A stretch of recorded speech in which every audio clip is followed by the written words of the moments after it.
Hola, mi nombre es Eduardo Pacheco, soy anestesiólogo con alta especialidad en medicina perioperatoria y el día de hoy voy a hablar de manejo perioperatorio del paciente con coagulopatías preexistentes.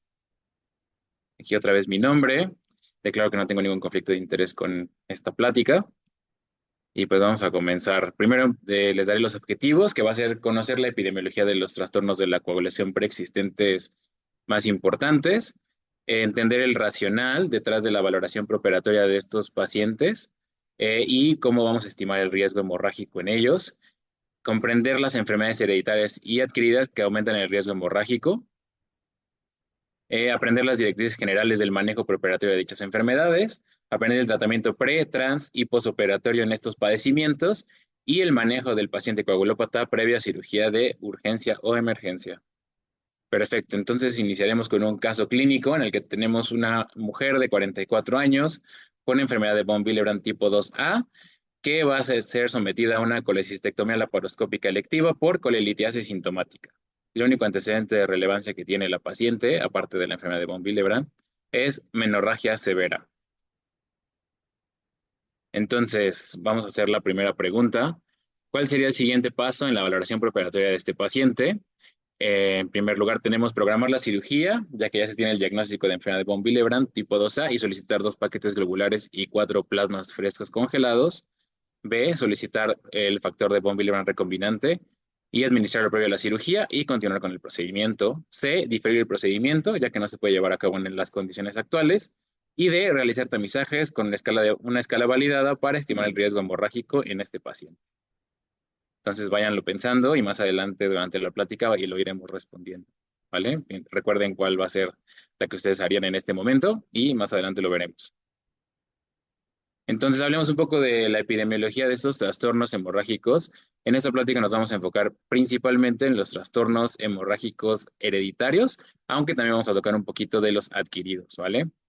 Entonces, pues la enfermedad de von Willebrand va a ser la más frecuente de todos estos trastornos hemorrágicos hereditarios. Lo va a presentar uno de cada 1,000 personas en el mundo, entonces, y siendo esta la más común, la tipo 1, ¿vale? La hemofilia tipo A va a ser la más común de las hemofilias, que va a ser un paciente de cada 5,000. Usualmente los que lo van a expresar van a ser los varones nacidos vivos. Las mujeres pueden ser portadoras sintomáticas o asintomáticas, eso lo platicaremos un poquito más adelante. Y bueno, la hemofilia tipo B es más rara. Los déficits de factores un poco más extraños, como el 7, el 10 y el 13, van a ser extremadamente raros. Vamos a tener una prevalencia de menos de una persona por cada millón de habitantes. Y bueno, en general hay alrededor de 1 millón de pacientes con hemofilia en el mundo, solo para que tengamos un contexto global de estos pacientes y por qué es importante conocer la valoración y el manejo perioperatorio de ellos. Entonces aquí tenemos una tabla de los trastornos hemorrágicos hereditarios, cuál es su prevalencia estimada en el mundo, qué tipo de herencia está correlacionada con estos pacientes y estos padecimientos, el déficit de qué factor va a estar alterado en estos pacientes y a quién va a afectar principalmente.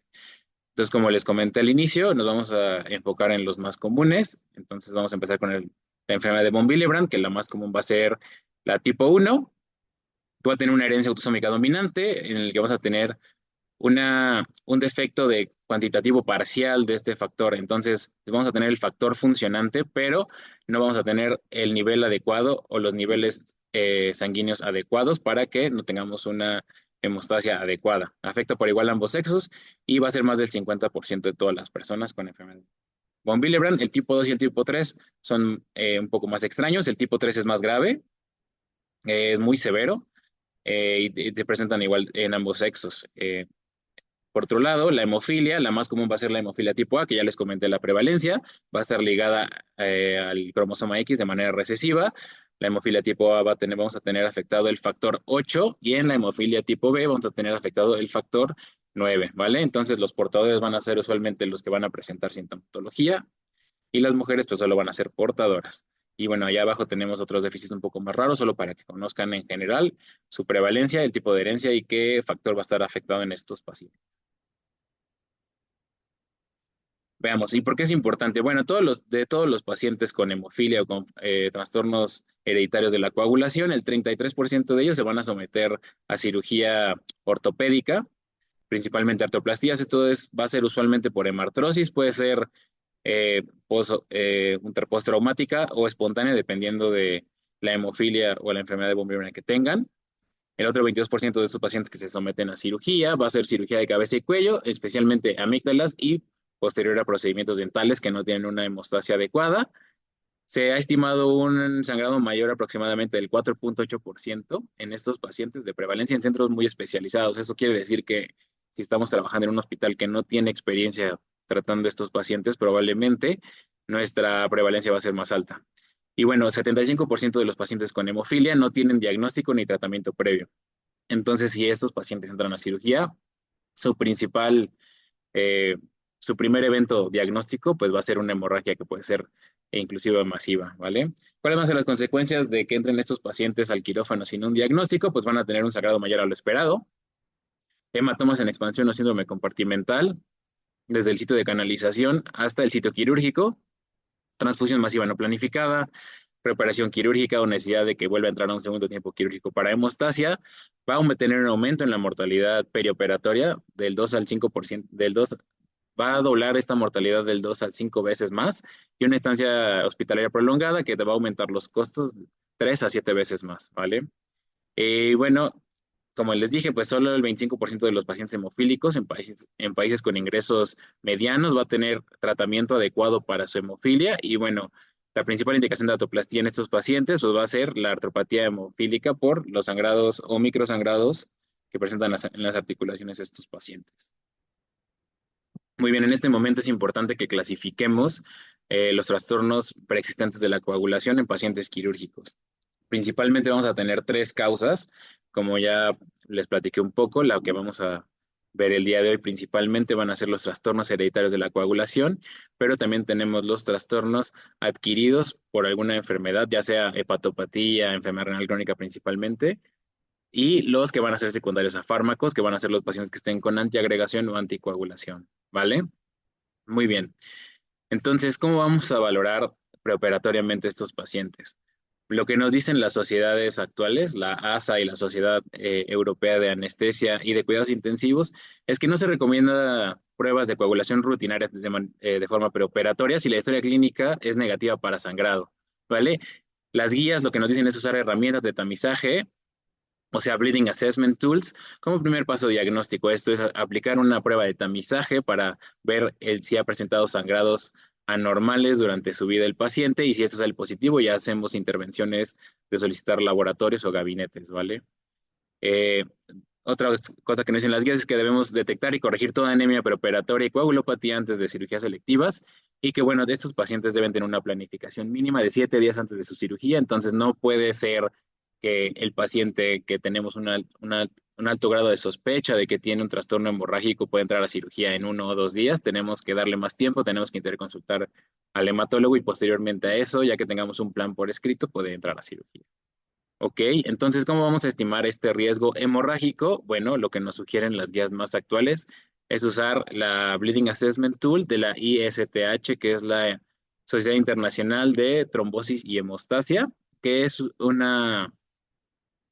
cuestionario que sí son varias preguntas, de aproximadamente tarda 20 minutos en realizarlo, en el que vamos a valorar la historia previa del paciente de epistaxis, menorragia, sangrado mucocutáneo, sangrado posterior a cirugías dentales y amigdalitomias, por ejemplo, hemorragias posparto, que han tenido hemartrosis, hematomas expansivos o más de 5 hematomas en partes descubiertas del cuerpo o, no, o cubiertas, y uso previo de hemoderivados y de concentrados de factores de la coagulación, ¿vale? Entonces, cada uno de estos, dependiendo del grado de sangrado y del tipo de manifestaciones clínicas que tengan, nos va a dar diferentes puntos. Entonces, los hombres que salen con más de 4 puntos requieren una evaluación especializada, usualmente por un hematólogo, y ya pruebas de laboratorio para diagnosticar correctamente este probable trastorno de la coagulación. Las mujeres que tienen más de 6 puntos, igual necesitan una evaluación especializada, y los niños con más de 2 puntos requieren esta evaluación especializada. En el caso clínico que vimos al inicio, la paciente tuvo un ISTH BAT score de 9 puntos. Entonces, tiene más de 6. Entonces, tenemos que hacer más investigaciones acerca de por qué tiene un riesgo hemorrágico elevado. Aunque en el contexto de esa paciente, pues ella ya sabe que tiene enfermedad de von Willebrand tipo A. 2A. Perfecto, entonces hablemos rápidamente de las hemofilias y de su severidad. Entonces vamos a considerar una hemofilia severa cuando tenemos una actividad de factor menor al 1%. Estas son las manifestaciones clínicas que van a ser hemorragias espontáneas básicamente. Y en el manejo transoperatorio vamos a necesitar que tenga un nivel de factores sanguíneos entre el 80 y el 100% de manera preoperatoria y se van a deber a mantener arriba del 50% por 7 a 14 días posoperatorios en caso de cirugía mayor. En el caso de las hemofilias moderadas, que van a tener una actividad sanguínea del factor alterado entre el 1 y el 5%, usualmente tienen sangrados con traumas menores y vamos a necesitar unos valores transoperatorios del 50 al 80% y mantenerlos arriba del 30%, entre el 30 y el 50% por 5 a 7 días postoperatorios. Y en el caso de las hemofilias leves, en el que va a tener una actividad del factor alterado entre el 5 e inclusive hasta el 40%, usualmente solo van a tener sangrados tras traumas significativos y pues solo vamos a necesitar tener unos valores preoperatorios y transoperatorios mayores al 50%, ¿vale? Y vamos a mantenerlos arriba por arriba del 30% por 3 a 5 días posoperatorios. En este tipo de pacientes pueden ser candidatos inclusive a usar desmopresina en lugar del factor recombinante, pero eso lo veremos un poquito más adelante. En cuanto a la enfermedad de von Willebrand, ya que ya vimos que es la coagulopatía hereditaria más común, la tipo 1, la más común, arriba del 70% de los pacientes con esta enfermedad van a tener la tipo 1. Ya hablamos de cuál es el tipo de déficit que tiene y van a tener un riesgo moderado abajo de sangrado trans y posoperatorio. ¿Vale? Entonces, en estos pacientes se va a poder aplicar desmopresina si es que tienen una actividad, una concentración plasmática de factor de von Willebrand arriba de 0.3 unidades internacionales por mililitro. ¿Vale? Si tiene debajo de 0.3 unidades por mililitro, probablemente no sea lo más indicado usar solo desmopresina, necesitamos el factor recombinante. En el tipo 2, que es la segunda más común, usualmente no se puede usar desmopresina, vamos a tener que usar el factor recombinante y van a tener un riesgo moderado a alto de hemorragia trans y postoperatoria. Y el tipo 3 pues es la más severa, va a tener un riesgo hemorrágico muy alto y siempre hay que sustituir el factor de von Willebrand. Y bueno, ya veremos más adelante que también hay que sustituir el factor 8 de la coagulación, ¿vale? Perfecto, ahora platicaremos muy rápido de los trastornos más infrecuentes de plaquetas, fibrinógeno y otros factores de la coagulación. En cuanto a trastornos de la función plaquetaria, vamos a tener la enfermedad de Glanzmann, la enfermedad de Bernard-Soulier, trombocitopenias hereditarias, que básicamente ¿cuál va a ser el manejo perioperatorio? Pues la transfusión de plaquetas, vamos a poder pasar entre 3 a 8 pools plaquetarios o una féresis plaquetaria como base y de ahí ir revalorando eh, probablemente con biometrías hemáticas seriadas o citometrías de flujo seriados para ver los niveles de plaquetas trans y posoperatorios. En caso de que tengamos un sangrado muy severo o refractario al tratamiento con plaquetas, podemos usar el factor recombinante 7 activado. Y bueno, el ácido tranexámico, que como vamos a ver, va a ser como una joya en este tipo de pacientes, ya que va a estar recomendado para todos ellos, que se use de manera adyuvante. ¿Ok? En cuanto a algunos déficits de factores específicos, el factor 13, que es responsable de la estelación del coágulo de fibrina, usualmente no tienen un sangrado transoperatorio, sino un sangrado tardío a las 24, 48 horas después de la cirugía. Y bueno, pues se va a tener que tratar con el factor concentrado tipo 13, que es raro de conseguirlo, pero bueno, también es difícil de monitorizar y de diagnosticar este padecimiento, solo es importante que sepamos que existe, aunque es muy, muy infrecuente. Ahora, trastornos del fibrinógeno, pues podemos tener afibroginemia, hipofibroginemia o disfibroginemia, dependiendo de las alteraciones que tienen, si son completas, parciales, o si tienen alguna alteración morfológica la fibrina del paciente que no permite que se forme el coágulo correctamente. Entonces, ¿cuáles van a ser las metas perioperatorias en estos pacientes? Pues que en cirugía mayor tengamos un fibrinógeno sanguíneo arriba de 2 gramos sobre litro, antes y durante la cirugía. Para procedimientos menores, un fibrinógeno arriba de 1.5 gramos sobre litro, ¿vale? ¿Cuál va a ser el tratamiento? Pues concentrados de fibrinógeno. Y si no tenemos concentrados de fibrinógeno, podemos usar crioprecipitados y bueno, lo vamos a monitorizar con TEG y ROTEM, que eso va a ser algo que también vamos a ver que casi todos estos trastornos se van a estar monitorizando con pruebas de tromboelastografía. Ahora, déficit aún más raros, el déficit de factor 2, el 5, 7, 10 y 11. Lo más importante, pues es que, por ejemplo, el factor 7 va a alargar el TP, pero va a tener un un tiempo de tromboplastina parcial activado normal. Y bueno, usualmente estos pacientes van a requerir que sustituyamos el factor específico o en caso de que no contamos con el factor específico, pues va a ser con plasma fresco congelado o con complejos protrombínicos. Igual, esto es muy raro, entonces pocas veces lo van a encontrar de forma clínica. Entonces aquí tenemos una tabla en la que podemos ver todos los principales alteraciones hereditarias de la coagulación, cuál es el agente que está alterado, cuáles son las metas preoperatorias antes de entrar a la cirugía, cuáles son las metas postoperatorias, la duración de la vigilancia de estos niveles de manera postoperatoria y bueno, qué adyuvante vamos a poder usar, que como ya vieron en todos es el ácido tranexámico, excepto en las enfermedades plaquetarias que podemos usar el factor 7 recombinante activado. Muy bien, ¿cuál es el pilar del éxito en estos pacientes?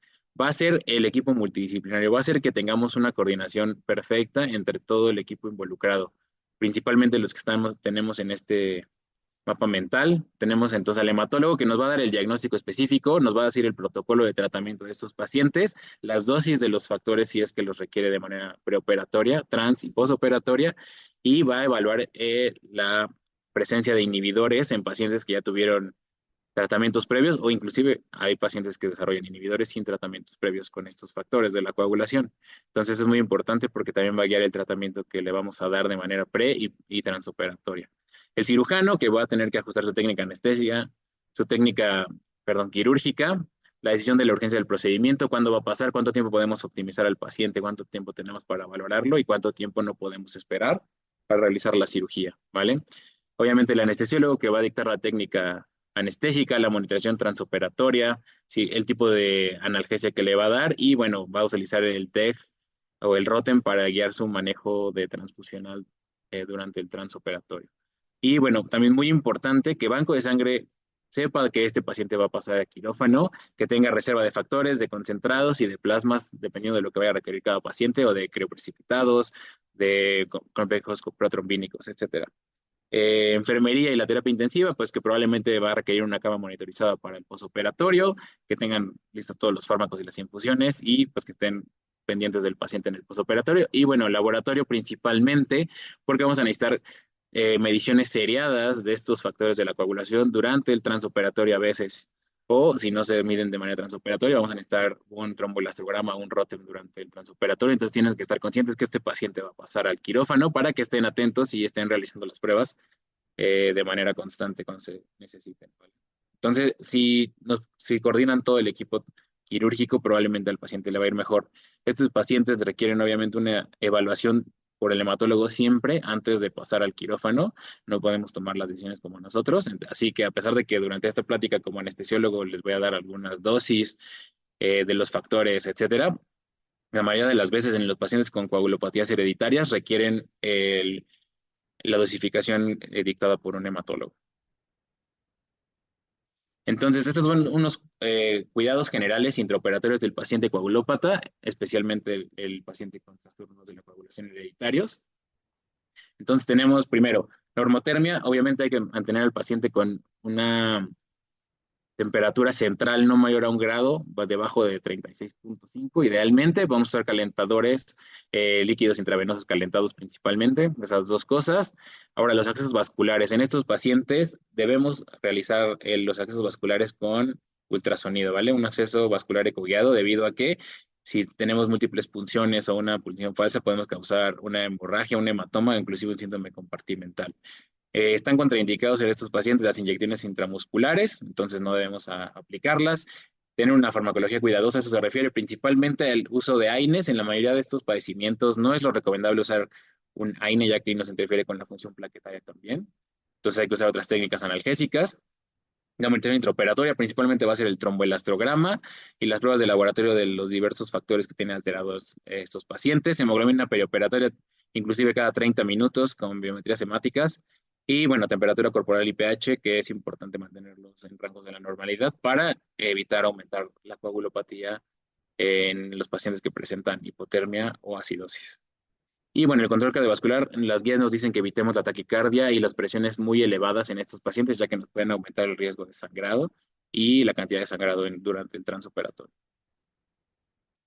Entonces, todos los pacientes que tienen una coagulopatía hereditaria tienen que tener un plan por escrito, o sea, no solo mentalmente, sino un plan por escrito de qué vamos a hacer durante el pre, el trans y el postoperatorio. Entonces, lo que debe tener este plan por escrito es el diagnóstico confirmado.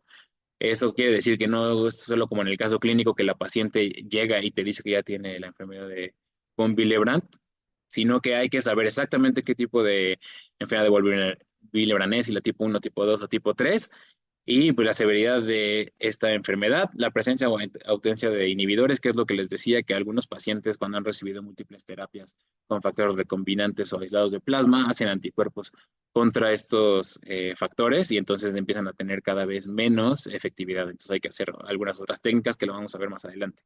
El régimen terapéutico actual del paciente, que está tomando actualmente el paciente para su coagulopatía, qué agente hemostático específico vamos a requerir durante el preoperatorio, el transoperatorio y el postoperatorio, es decir, las dosis calculadas por kilo de peso y los horarios.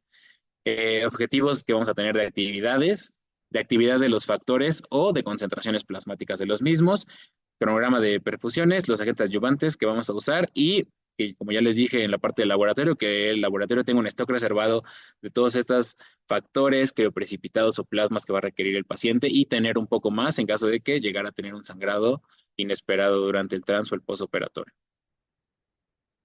Ahora vamos a hablar del manejo de hemoderivados en el paciente. Esto no es específico del paciente con coagulopatías preexistentes, es en general de cualquier paciente que entra a cirugía, pero especialmente el paciente coagulópata, ¿no? Entonces, uno, vamos a tener la optimización preoperatoria, detectar y tratar todas las anemias preoperatorias para cirugías selectivas. En caso de que la detectemos, ver el tipo de anemia y ver si es candidata a recibir hierro intravenoso, eritropoyetina, obviamente suspender anticoagulantes o anticarugantes según el protocolo, que eso lo verán en alguna otra clase durante eh, estas sesiones. Y bueno, corregir las coagulopatías hereditarias o adquiridas previo a la cirugía, ¿vale? Todo esto es en la cirugía electiva, claro. En segundo punto, la medición de la pérdida intraoperatoria, usando que recuperador celular tiene un alto grado de evidencia en los pacientes con coagulopatía hereditaria, el uso de recuperador celular durante el transoperatorio, obviamente tener una técnica quirúrgica y hemostática perfecta, usar el, el bipolar, agentes hemostáticos tópicos, etcétera, y usar adyuvantes como el ácido tranexámico y la monitorización que ya les habíamos comentado. Y bueno, ahora la optimización de la tolerancia a la anemia, tener un umbral de transfusión bajo, debajo de 7 gramos sobre decilitro, o cuando el paciente empiece a presentar inestabilidad hemodinámica debido al sangrado, evitar transfusiones profilácticas, eso ya está proscrito en la evidencia actual, optimizar el gasto cardíaco y fracción inspirada de oxígeno para compensar las anemias temporales dictadas por el sangrado, y tener una estrategia sin transfusión cuando la familia, el paciente, su cultura o su religión lo requiera. Muy bien, entonces vamos a hablar así de una de las piedras angulares adyuvantes en estos tipos de pacientes, que es el ácido tranexámico. El ácido tranexámico nos va a reducir la pérdida sanguínea de un 20 a un 30% en cirugías mayores, nos va a disminuir un 40% la tasa de transfusión de estos pacientes, no nos va a elevar la incidencia o las complicaciones tromboembólicas postoperatorias, especialmente en enfermedad de von Willebrand y hemofilias, pero tampoco en cirugía general, y pues tiene una gran evidencia, tienen muy buena evidencia en las guías europeas de anestesia y terapia intensiva, ¿vale? Entonces, casi todos los pacientes con coagulopatías preexistentes se van a beneficiar del uso adyuvante del ácido tranexámico durante el transoperatorio. ¿Cómo es el protocolo? Bueno, va a ser la dosis estándar de 1 gramo IV en 10 minutos al inicio de la cirugía y vamos a poder estar perfundiendo 1 gramo IV cada 8 horas como mantenimiento. O también se puede dar una dosis profiláctica única de 20 a 25 miligramos por kilogramo de peso por vía endovenosa. En cirugía cardíaca se pueden llegar a dar bolas hasta de 50 miligramos por kilo de peso, pero eso es en el contexto solo de cirugía cardíaca. Y sin embargo, hay evidencia de que dosis desde 10 miligramos por kilo de peso de forma endovenosa pueden ya empezar con el efecto antifibrinolítico. ¿Ok? ¿Cuáles van a ser las indicaciones? Pues básicamente casi todas las cirugías, cirugía cardíaca, artroplastías de cadera, rodillas, cirugías de columna, cirugía oncológica mayor, trastornos de la coagulación hereditarios, trauma severo, sangrado mucoso y hemorragia posparto, ¿vale? Contraindicaciones relativas, antecedente de convulsiones, es dosis dependiente, entonces tal vez ajustar las dosis a que sean un poco menores. Insuficiencia renal grave, solo hay que ajustar la dosis, no es una contraindicación definitiva. Y bueno, coagulopatía de consumo como el CID no controlado. Ahora vamos a hablar un poco del plan hemostático en los pacientes con hemofilia. Ok, entonces algunas cosas ya las platicamos en el plan por escrito, entonces las vamos a ir obviando. Pero bueno, confirmar el diagnóstico por laboratorio, tamizaje de inhibidores, que ya lo platicamos de manera previa, que en este caso serían antifactor 8 y antifactor 9, dependiendo del tipo de hemofilia. Suspender fármacos antiagregantes en el caso de que los tenga. Seguir con su terapia basal que tiene el paciente y pues garantizar el stock de manera específica con el laboratorio, ¿vale? Esto es de manera preoperatoria, que ya sabemos que tiene que ser mínimo 7 días antes. Ahora, de manera preoperatoria temprana, o sea, las 48 o 24 horas antes, la infusión prequirúrgica del factor que va a requerir para tener una meta entre el 80 y el 100% de la actividad para cirugía mayor, verificar los niveles después de la perfusión de los factores y, bueno, coordinar la cirugía, que idealmente sea en el turno matutino, entre semana, que es cuando se cuenta con más recursos y más personal para tratar cualquier complicación que se presente durante el trans o el posoperatorio. De manera intraoperatoria, pues mantener los mismos niveles que ya dijimos, del 80 al 100% de actividad, evitar trauma mucoso, lo mismo ya lo habíamos platicado todo esto. Y de manera posoperatoria, pues monitorizar los niveles dependiendo de el tipo de la severidad de la hemofilia, pueden ser hasta 14 días o inclusive tan bajos como 5 días, ¿vale? Como lo hablamos al inicio. Y bueno, aquí hay un punto importante, que en la presencia de inhibidores, los factores recombinantes o derivados del plasma pueden no ser efectivos, ¿vale? Entonces hay que usar agentes que van a hacer un bypass del efecto clínico como tal del factor que ya tiene anticuerpos contra él, el paciente. Entonces podemos usar el Novoseven, que es el factor recombinante 7 activado, o el EPSC, ¿no? Eh, una cosa ahí como muy para los hematólogos, pero bueno, el APCC no se puede dar nunca con emicizumab porque hay un riesgo de microangiopatía trombótica. Pero bueno, eso nos lo dictaría un poco más el hematólogo, pero es importante que lo tengamos en mente, solo que lo sepamos, ¿vale? Ahora la estrategia perioperatoria de los pacientes que tienen enfermedad de von Willebrand. Pues principalmente en términos generales va a ser esto que tenemos aquí arriba. Vamos a tener que tener niveles de factor de von Willebrand por arriba de 0.5 unidades internacionales por mililitro y niveles de factor 8 arriba de 0.5 unidades internacionales por mililitro de manera pre, trans y posoperatoria, ¿vale? Entonces, en cirugía mayor, ¿qué es lo que nos dicen las guías actuales que hay que hacer? Bueno, pues hay que administrar los concentrados de factor de von Willebrand, que es el de primera elección para los tipos de enfermedad de von Willebrand tipo 2 y 3, y en el caso de la enfermedad de von Willebrand tipo 1 y algunos tipos de la 2, que son muy pocos, la tipo A, se puede dar desmopresina, ¿vale? En caso de hemorragia, pues se va a dar el factor recombinante de von Willebrand con factor recombinante tipo 8, que eso es como lo importante. En la enfermedad de von Willebrand hay que dar los dos de manera simultánea. No solo podemos dar el factor de von Willebrand y tampoco no podemos darle solo el factor 8, ¿vale? Tenemos que darlos de manera eh, contigua. Se tienen que dar los dos al mismo tiempo y tenemos que tener valores iguales de los dos en el pre, trans y posoperatorio, ¿vale? Eh, Hay que tener niveles arriba de 0.5 unidades internacionales por mililitro por mínimo 3 días y monitorizarlos de manera diaria por 7 a 14 días, ¿vale? Obviamente ácido tranexámico en todos los casos, ¿vale? Eso es en cirugía mayor. En cirugía menor necesitamos las mismas concentraciones de factor de von Willebrand, arriba de 0.5 unidades por mililitro, pero en caso de que tengan el tipo 1, con una actividad basal arriba de 0.3 unidades internacionales por mililitro, podríamos intentar solo con desmopresina, que la dosis ya está ahí abajo, a 0.3 microgramos por kilo IV en 20 minutos, ¿vale? De manera intravascular o subcutánea o intranasal, ¿vale? Pero idealmente que sea por vía intravenosa o intranasal. ¿Vale? La monitorización va a ser igual de 3 a 5 días. Y bueno, si el paciente tiene enfermedad de von Willebrand leve, o sea que tiene una actividad basal del factor arriba de 0.3, y son procedimientos menores y solo en áreas de mucosa, se puede dar solo el ácido tranexámico como monoterapia, ¿vale? Pero pues esto siempre hay que ajustarnos y hay que ponernos de acuerdo con el hematólogo previo al inicio del procedimiento para que no estemos de acuerdo en el manejo que se le va a dar de manera transoperatoria. Y bueno, puntos críticos, no dar solo factor 8, no dar solo factor de von Willebrand, se tienen que dar siempre juntos. Eh, en la enfermedad de von Willebrand tipo 2B puede también estar afectada la actividad del fibrinógeno y de las plaquetas, entonces en este tipo de casos también hay que darlas de manera preoperatoria y transoperatoria. Y bueno, lo que les decía, interconsultar siempre al hematólogo. y ácido tranexámico en todas estas cirugías. Ahora, concentrados de factores y soporte de la coagulación. Esto es en general tanto para las enfermedades hereditarias de la coagulación, como para los pacientes que estén presentando coagulopatía. Puede ser dilucional, pueden estar pacientes que estén anticoagulados, pacientes que estén antiagregados. Entonces, principalmente anticoagulados y con coagulopatía por consumo o dilucional, ¿vale? Así como los trastornos hereditarios que ya platicamos al inicio.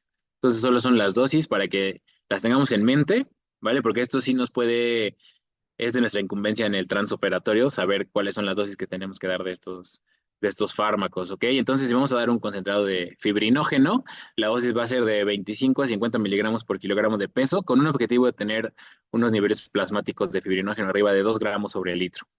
Aquí están las condiciones en las que se puede requerir el uso del mismo. En cuanto a los complejos protrombínicos de 4 factores, la dosis va a ser de 25 a 50 unidades internacionales por kilogramo, máximo 5,000 unidades. Esto nos va a servir para la reversión de los anticoagulantes antagonistas de la vitamina K, coagulopatías adquiridas, secundarias a déficit de vitamina K y alternativas en sangrado cuando no tenemos el fármaco para revertir específicamente algunos DOAC, ¿ok? Plasmas frescos congelados, la dosis clásica de 15 a 20 mililitros por kilogramo de peso, que van a ser alternativas cuando no contemos con complejos protrombínicos de 4 factores, que ya es, que básicamente va siendo de las pocas indicaciones para corregir los trastornos de la coagulación en estos pacientes con plasmas frescos congelados, va a ser cuando no tenemos ninguna otra opción, ¿ok? Cuando no tenemos el factor específico, cuando no tenemos complejos protrombínicos, etcétera, es cuando vamos a utilizar los plasmas frescos congelados porque tenemos un mayor riesgo de sobrecargar hídricamente al paciente, causar reacciones cruzadas a nivel sanguíneo, etcétera, relacionadas con la transfusión de hemoderivados y riesgo de infección, que ya es muy bajo actualmente, pero sigue existiendo. En cuanto a plaquetas, pues la dosis habitual de inicial van a ser de 4 a 6 pools o una féresis plaquetaria. Los crioprecipitados van a ser de 10 unidades internacionales que nos van a aumentar el fibrinógeno aproximadamente nos van a dar 300 a 400 miligramos de fibrinógeno endovenoso, que igual va a ser esta nuestra alternativa cuando no tengamos concentrado de fibrinógeno. Y bueno, en algunas coagulopatías extrañas, ¿no? La de factor tipo 1, factor tipo 8, factor de von Willebrand y tipo 13. ¿Ok? Y solo se da en enfermedad de von Willebrand cuando los otros demás tratamientos fallaron, ¿vale? Y el factor 7 activado recombinante, que la dosis va a ser de 90 a 120 microgramos por kilo cada 2 a 3 horas. Esto va a ser en hemofilia que tenga inhibidores, que va a ser el tratamiento de primera línea. La trombopatía hereditaria severa, que van a ser de rescate, que ya lo vimos cuando tienen alteración de la coagulación derivado a la deficiencia de plaquetas o alteraciones en su estructura. Y bueno, en sangrados refractarios a otros tratamientos. Entonces, esto ya lo platicamos, siempre vamos a preferir el factor específico sobre los plasmas frescos congelados cuando estén disponibles. Ahora, anestesia neuroaxial y regional en los pacientes con coagulopatías hereditarias. En general, anestesia neuroaxial está casi contraindicada en todos los trastornos hereditarios de la coagulación. Puede considerarse en enfermedad de von Willebrand tipo 1 leve, pero tiene que tener niveles arriba de 50 unidades, 0,5 unidades sobre litro de manera basal para que lo podamos considerar y pues siempre hay que ponerlos de acuerdo igual con el hematólogo. Usualmente lo más sensato es no realizar anestesia neuroaxial de preferencia en estos pacientes. En algunos tipos de hemofilia A leve también podría considerarse si se restituyeron los factores de manera preoperatoria, pero el riesgo usualmente supera el beneficio, entonces hay que hacer algunas otras técnicas, usualmente con analgesia endovenosa, para evitar este tipo de bloqueo en los pacientes. Y bueno, en enfermedad de hemofilias moderadas y severas está totalmente contraindicado, y en enfermedad de von Willebrand tipo 2 y 3 también, ¿vale? Y la anestesia regional, pues igual, casi lo mismo en enfermedad de von Willebrand tipo 1 leve, podemos considerarla. En trombocitopenias que tienen arriba de 50,000 plaquetas, lo podemos considerar también. Y de ahí en fuera, usualmente el riesgo aumenta el beneficio. Si se dieron de manera preoperatoria los factores de la coagulación necesarios o los agentes de bypass necesarios, podría considerarse, pero igual es bastante riesgoso. Entonces, en trombocitopenia sí, si los niveles están arriba de 50,000 plaquetas, anestesia regional está ideal. si tenemos arriba de 70,000 plaquetas neuroaxial también, pero en todos los demás tipos de coagulopatías adquiridas, usualmente no es una buena idea. Ahora, ¿qué vamos a hacer con con pacientes que tienen coagulopatías, ya sean hereditarias, adquiridas o por fármacos que se presentan a una cirugía urgente o emergente, ¿vale? Pues como tal, no hay tiempo para hacer un protocolo estandarizado como lo hacemos, como lo acabamos de platicar, que tenemos 7 días para planearlo con el hematólogo, con el banco de sangre, con el laboratorio. Entonces, hay que comprimir el algoritmo y hacerlo en paralelo. ¿Esto qué quiere decir? Que empecemos a hacer intervenciones no seriadas, sino al mismo tiempo, ¿ok? Entonces, en lugar de irme paso por paso, voy a hacer múltiples intervenciones al mismo tiempo con el tal de evitar el sangrado masivo en estos pacientes. Entonces, en los primeros 10 minutos de valoración de este paciente vamos a evaluar el tipo y severidad de la coagulopatía si es que el paciente ya se conoce, ¿no? Si el paciente ya se conoce que tiene alguna coagulopatía hereditaria, que está tomando algún anticoagulante, algún antiagregante, que tiene enfermedad hepática o enfermedad renal grave, pues probablemente ya podemos sospechar de que tiene una coagulopatía y pues hay que hacer algo al respecto, ¿ok? Ver cuántos tomó sus medicamentos antitrombóticos, o sea, última dosis de ya sean DOACs, ya sea antagonistas de la vitamina K, ya sean antiagregantes, etcétera. Medir en estos pacientes sí, INR, tiempo de tromboplastina parcial activado, fibrinógeno y plaquetas de manera urgente y empezar a solicitar la disponibilidad de agentes de reversión si sabemos que el paciente está tomando algún anticoagulante con algún factor reversible específico, ¿ok? Después de esto, ¿qué vamos a hacer? Vamos a revertir la anticoagulación si es necesario. Si el paciente está anticoagulado, lo vamos a hacer. Entonces, si tiene antagonistas de la vitamina K, vamos a usar complejos protrombínicos de 4 factores, 50 unidades por kilo IV, más vitamina K, 10 miligramos por vía endovenosa. Ahorita vamos a platicar un poquito de los demás en la siguiente diapositiva, entonces no lo voy a platicar aquí. Tal vez solo de la heparina, que bueno, ya sabemos que es sulfato de protamina, 1 miligramo por cada 100 unidades internacionales que hayan pasado de heparina no. ¿Vale? Después, ¿qué vamos a hacer? Vamos a corregir la coagulopatía hereditaria conocida. Si es que el paciente se conoce como una coagulopatía hereditaria, que ya sabemos que la mayoría no lo van a saber. Va a ser un hallazgo transquirúrgico o posoperatorio porque va a tener un sangrado anormalmente alto durante la cirugía o en el posoperatorio, ¿vale? Pero en el caso de que sí lo conozcamos, pues si es hemofilia, el factor específico, si es enfermedad de von Willebrand, lo mismo, dependiendo del déficit, lo vamos eh, a reponer con los valores que ya platicamos, ¿vale? Y las medidas generales hemostáticas, que ya lo platicamos, hidrodinamexámico, normotermia, monitorización y cirugía de control de daños si el sangrado es masivo, que eso es algo que las guías empiezan a hablar cada vez con mayor evidencia de que en caso de que el sangrado se vuelva incontrolable, de manera quirúrgica y también de manera anestésica, pues a veces la cirugía de control de daños, dejar abdomenes abiertos, dejar tórax abiertos, es preferible a intentar seguir haciendo hemostasia quirúrgica cuando el paciente sigue sangrando, lo que nos va a llevar también a una mayor transfusión de no solo de hemoderivados, sino también de factores de la coagulación, de complejos protombínicos, de coprecipitados, etcétera, que en el postoperatorio nos van a llevar nos pueden llevar a eventos de trombosis. Entonces, ¿cómo va a ser la reversión urgente de la anticoagulación en pacientes que entren a cirugía urgente o emergente? Bueno, ya la platicamos de los antagonistas de la vitamina K. Entonces, esto va a tener un inicio de efecto de 15 a 30 minutos después de que le perfundimos los plasmas o los complejos protrombínicos y la vitamina K. Entonces, hay que tener un INR a los 30 minutos después de la intervención que hacemos, ¿vale? Luego, si el paciente estaba tomando dabigatran, que es un inhibidor del factor de coagulación 2A, ¿cómo lo vamos a revertir? Con idarucizumab, 5 gramos IV, que son 2 viales por vía endovenosa. El efecto va a ser inmediato en 5 minutos. Entonces, ya no hay que hacer nada más, solo darlo y ya. En caso de apixaban o rivaroxaban, que son inhibidores del factor 10A o 10 activado, vamos a dar Daxenet alfa de 400 a 800 miligramos en bolo más una infusión o complejos protonquímicos de 4 elementos, 50 unidades por kilo igual, ¿vale? En caso de que no tengamos la reversión específica y bueno, en caso de que demos Andexanet, el efecto también va a ser casi inmediato a los 2 minutos, ¿vale? Ahora, esto es muy importante, el manejo posoperatorio y la tromboprofilaxis. Muchos médicos eh, piensan que es contraintuitivo darle tromboprofilaxis a un paciente que tiene una coagulopatía hereditaria, ¿no? Entonces, si ya de por sí tiene un riesgo hemorrágico alto, no deberíamos darle tromboprofilaxis. Sin embargo, se ha visto que debido a que le damos perfusiones preoperatorias, transoperatorias y posoperatorias de los factores de coagulación que tienen afectados, muchas veces aumentamos el riesgo tromboembólico.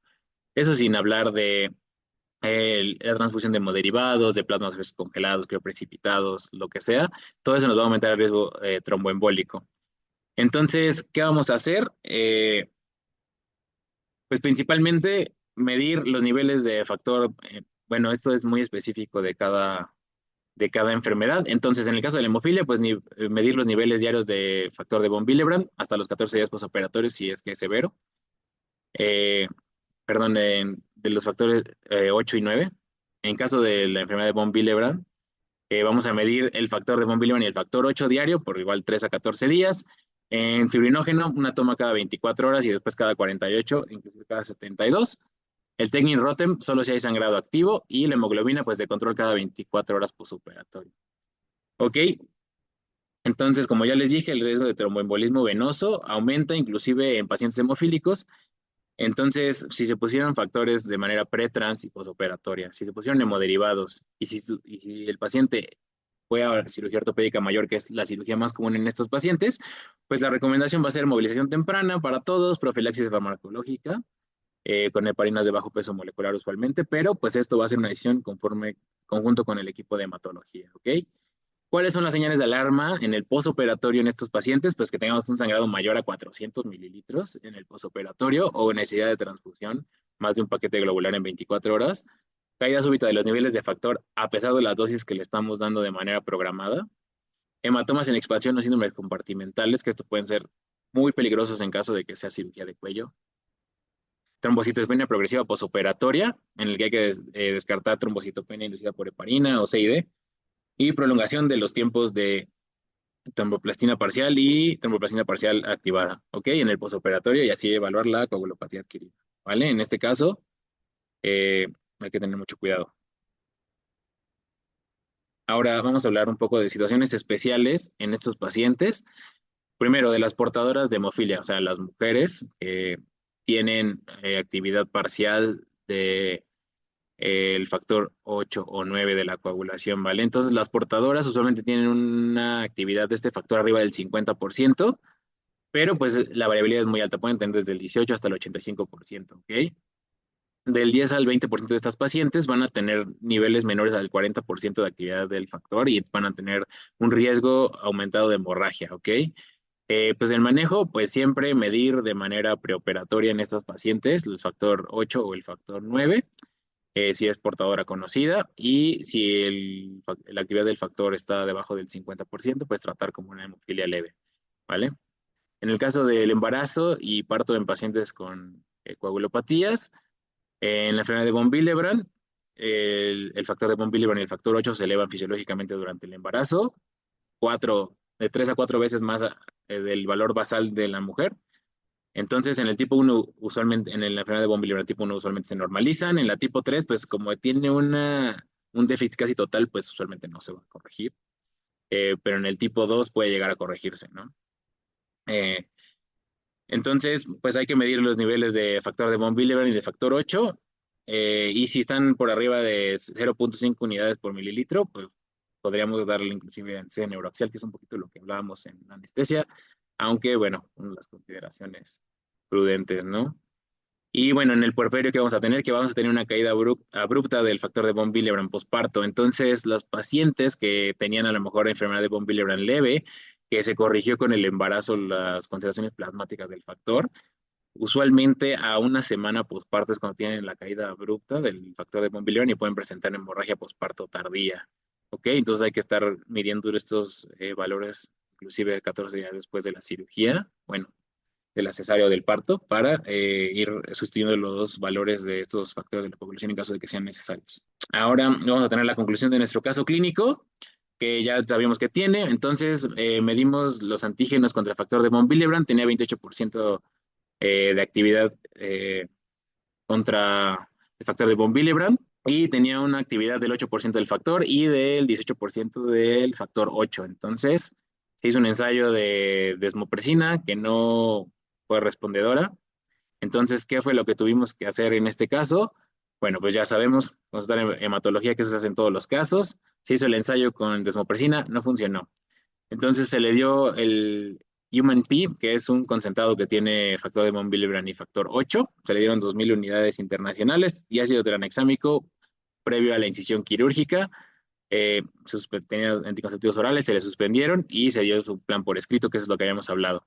Para el día de la cirugía, le pasaron un bolo de 80 unidades internacionales por kilo de factor de von Willebrand IB en 30 minutos, que está combinado con el factor 8. Se midieron la actividad de los factores y se encontró que ya teníamos una actividad del factor de von Willebrand arriba del 68% y del 65% del factor 8. Entonces ya estábamos en niveles arriba del 50%, que es lo esperado. Se administró el ácido tranexámico que les comentábamos, se dio anestesia general, se descartó neuroaxial por ser enfermedad de von Willebrand tipo 2A. Se usó Cell Saver para hacer una autotransfusión transoperatoria y bueno, todos los factores, se mantuvo normotermia, normotensión, pH adecuado, etcétera. ¿Vale? Y de manera posoperatoria, pues siguieron con las perfusiones de factores de von Willebrand y de factor tipo 8. Ácido tranexámico por vía oral, 1 gramo cada 8 horas por 5 días. Analgesia, paracetamol y tramadol, se evitaron los AINES. Dieta progresiva, deambulación el primer día con soporte y se fue de alta al cuarto día con niveles de factor de von Willebrand del 52% y de factor tipo 8 del 58% sin complicaciones. ¿Vale? Entonces fue una cirugía exitosa, no se transfundió ningún concentrado de eritrocitario, los niveles de factor de von Willebrand y de factor tipo 8 estuvieron controlados y en rangos objetivos durante toda la hospitalización. Se fue de alta sin complicaciones hemorrágicas, el seguimiento a 30 días sin eventos adversos. Entonces, en esta paciente, el primer punto, a pesar de que ya sabíamos que tenía enfermedad de von Willebrand, era sacar el riesgo hemorrágico con la escala ICTH-PAT. O sea, ya el puntaje alto, se investigó, se encontraron los niveles de factores, se vieron que estaban bajos, lo que nos daba una enfermedad de von Willebrand moderada. Entonces se restituyeron de manera pre, trans y posoperatoria y pues de esta forma la paciente no tuvo ninguna complicación ni hemorrágica ni tromboembólica. 10 recomendaciones clave ahora, ya para finalizar. Esto es lo más importante con lo que queremos que se queden con esta plática. Que la evaluación multidisciplinaria es obligatoria en este tipo de pacientes, especialmente en los que tienen coagulopatías hereditarias. Entonces tiene que estar involucrado hematología, cirugía y anestesiología. De igual manera, así como banco de sangre, laboratorio y las terapias intensivas para una monitorización más estrecha en el postoperatorio. Ahora, debemos usar la escala ISTH, que es la recomendada, como tamizaje clínico preoperatorio, ¿vale? Algunas guías clínicas de muchos países, incluida la de México, te solicitan que todos los pacientes que entren a cirugía tengan lo que denominamos tiempos de coagulación, que es TP, TTPA y INR de manera rutinaria antes de una cirugía. Sin embargo, las guías más actuales, las guías canadienses, las guías europeas y las guías americanas, hablan de que no es necesario solicitarlas a menos de que tengamos una alta sospecha de trastornos hemorrágicos en el paciente. ¿Okay? Entonces, primero sacamos la escala de tamizaje y si nos sale alta, ahora sí solicitamos laboratorios. También recordar que el TP, el TTPA y el INR no se desarrollaron para predecir hemorragia transoperatoria. El TTPA se desarrolló para diagnosticar hemofilias, el INR para manejar la anticoagulación con antagonistas de la vitamina K. Entonces, sí, si están alterados nos pueden hablar de algunas alteraciones en la coagulación, pero usualmente o muchas veces están normales a pesar de que el paciente presenta algún trastorno hereditario de la coagulación. Entonces, por eso de manera rutinaria no nos sirven, ¿vale? 3. En la hemofilia siempre confirmar el hallazgo por laboratorio, no solo que el paciente sepa que es hemofílico, porque el paciente puede llegar y decirte, tengo hemofilia tipo A, ¿no?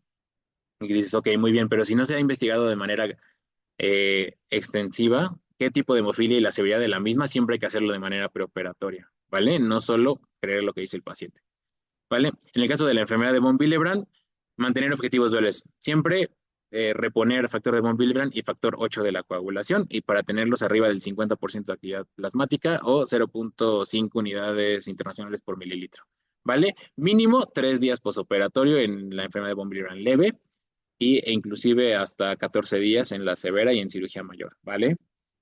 Esto es una recomendación igual que nos dan las guías ESC, que en el caso de los DOAC, pues no necesitan puenteo en caso de que sea por FA. y hay que reiniciarlos a las 24 horas después de la cirugía. Sexto punto, el ácido tranexámico es el pilar adyuvante en el manejo de estos pacientes, entonces no tiene casi ninguna contraindicación y casi todos los pacientes con coagulopatías adquiridas, hereditarias o preexistentes, se van a beneficiar de su uso, ¿ok? Entonces hay que usarlo. Siete, la anestesia neuraxial en coagulopatías casi siempre está contraindicada, ¿ok? Ocho, ¿cómo vamos a monitorizar de manera transoperatoria a nuestro paciente? Sí, podemos solicitar los niveles de factores específicos, pero usualmente eso toma bastante tiempo en el laboratorio, a pesar de que ya estén avisados que el paciente va a entrar a cirugía. Entonces, la forma en la que vamos a estar monitorizando es con el tromboelastograma y el ROTEM. Entonces, siempre tenerlo a la mano, saber cómo interpretarlo y nos va a ser de mucha ayuda durante el transoperatorio, a pesar de que no se puede correlacionar exactamente los niveles y la actividad de los factores con el tromboelastograma, ¿ok?